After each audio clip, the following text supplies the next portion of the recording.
अवतार होता है, भगवान का प्राकट्य होता है, प्रकट होते हैं। मनुष्यों के मानवों के जैसे भगवान का जन्म नहीं होता है। तो जन्म का अर्थ भी अवतार लेना ही होता है। जन्म का अर्थ क्या होता है? कैसे? जनि प्रादुर्भावे धातु से जन्म शब्द का अर्थ भी प्रादुर्भाव होना अर्थात प्रकट होना।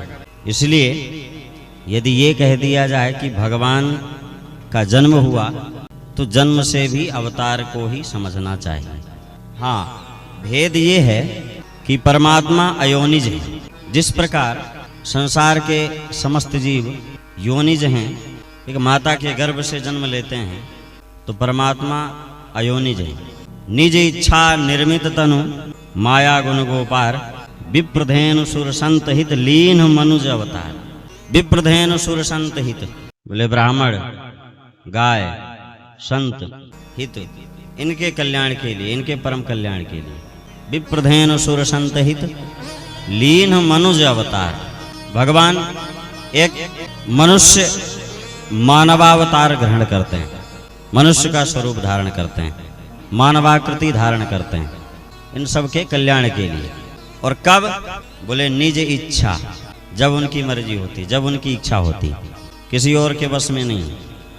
निज इच्छा निर्मित तनु माया गुण गोपार, जब उनकी इच्छा होती है अपने आप को वो रच लेते हैं, अपने आप को बना लेते हैं, किसी के बस में नहीं। और मनुष्य परमात्मा के बस में है, जिसको चाहता है जन्म दे देता है, जिसको चाहता है नहीं जन्म देता है। उत्पत्ति, पालन, संहार तीनों कार्य परमात्मा के हाथ में। इस समस्त सृष्टि की उत्पत्ति, पालन और संहार तीनों कार्य परमात्मा संपन्न करते हैं। ये सब उनकी इच्छा से चलता है। इन तीनों में किसी की इच्छा चलती है क्या? किसी की नहीं। पर परमात्मा के लिए किसकी इच्छा चलती है? बोले निज इच्छा। वो स्वयं जो चाहते हैं वही होता है, उनके ऊपर किसी की इच्छा नहीं चलती। स्वतंत्र हैं, परम स्वतंत्र।